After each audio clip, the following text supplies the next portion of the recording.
So yo, what's up guys? Welcome to my YouTube channel, Biero TV, and for today's vlog is final update natin kay Mochi.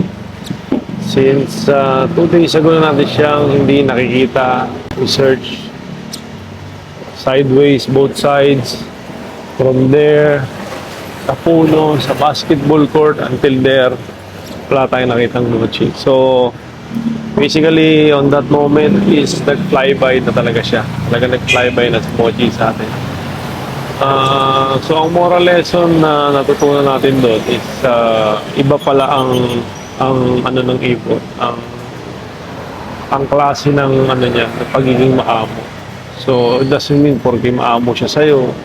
Especially, yung nangyari kay Mochi was nagulat siya. Doon alam ko maamo siya. Talagang nagulat lang talaga siya kasi yung time na yun, nagpunta yung mga klase ng anak ko, so nakita nila si Mochi. Then, dumapo lang si Mochi doon sa gate natin. Then, hindi na siya talagang pagdapo niya, diretso sibat siya. Pumunta siya doon.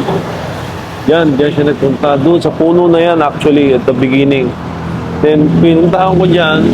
Then, umabot pa siya doon pa sa may rescue na ganun.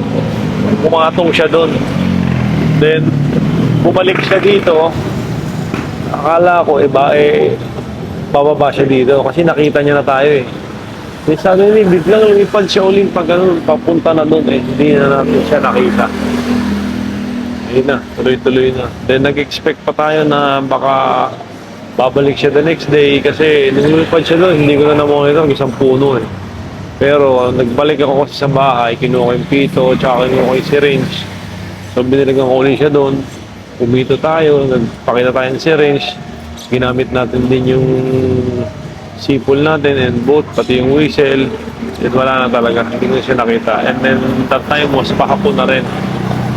So, ang in-expect ko na lang, siguro, hopefully, na babalik siya the next day. The next day, nagkaroon naman ng emergency, nagpunta naman ako ng Cavite.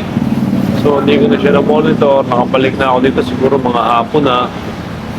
Yun, then sabi ni Mrs. naririnig niya nga raw na mayroong parang ibon na humuhuli sa tapat ng bahay kasi naiwan siya kahapon.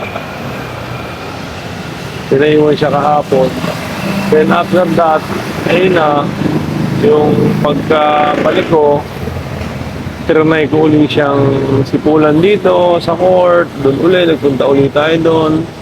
Wala lang talaga, hindi na talaga nagparamdam si Mochi. So, yun ang moral lesson talaga doon is huwag natin na gugulatin talaga sila na porque alam natin na amo na sila sa atin. Siguro sa atin, maamo ang ibon. Kasi tayo yung nagpipid sa kanila, talagang tayo yung nagpid sa kanila eh. Pero nakakalungkot kasi pag na-flybayan ka ng ganong klaseng ibon na sobrang bata pa. 10 weeks bird, ano mo yun? Mamaya kung ano mangyari sa kanya. Ayun lang yung naging major concern ko kasi first time ko nag-iibon and this is my 2 months pa lang. Pero sa pinakitang kaamungan ng ibon sa akin, talagang kailangan talaga hanapin mo siya, suplehan mo siya ng pagmamahal. Ito, kagaya nito, si Bean. Ayan, itong ibon na to, sobrang maamo sa akin to. As in, talagang matindi ang bonding namin ito. Itong dalawa na to, maamo to pag may dala akong pagkain. Pero, hindi sila yung takot sa tao. Ayan. Ito si Biwan ang agat yan, tsaka ito si Bruno. Pero hindi sila umi-escape. Pero, once in a while, nung binitbit ko sila kahapon, dun sa mga pamangking ko, nakita ko yung ilap nila. Talagang hindi mo sila pwedeng ilapit sa mga taong hindi nila alam, hindi nila kilala.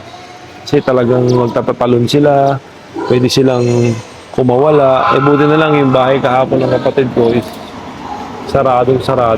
So, hindi sila talaga nakakalabas. So, yun lang ang vlog natin today guys. Yung continuous vlog natin ng nakaraang araw.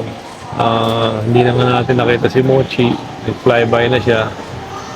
Hopefully, maging safe si Mochi kung saan man siya nakarating. Then, kung may update man, sakali makita natin siya, i-update ko kayo dito sa ating YouTube channel, Biero TV. So guys, please follow my YouTube channel, subscribe to my YouTube channel, Biero TV.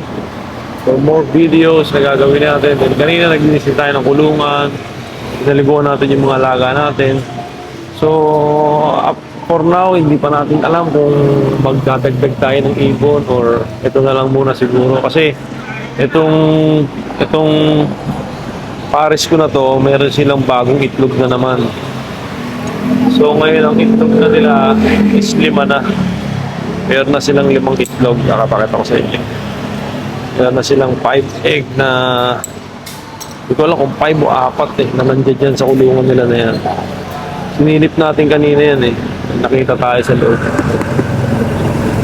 Kata ko sa inyo. Yung nandiyan sa loob. Ayun o. Doon yung dalawa. Ito yung dalawa. Then I think meron pang dalawa dun sa pinagpupugada nito ni Paris na to. So, 3 to, tapos may 2 ata dun, so total of 5. So, yan, titignan lang, antay lang natin yan kung hanggang kailan ba yan. Pero basically, yung isa dyan, parang black na, baka na ko kung tatanggalin ko na siya, kasi baka bugok na. So, yan guys.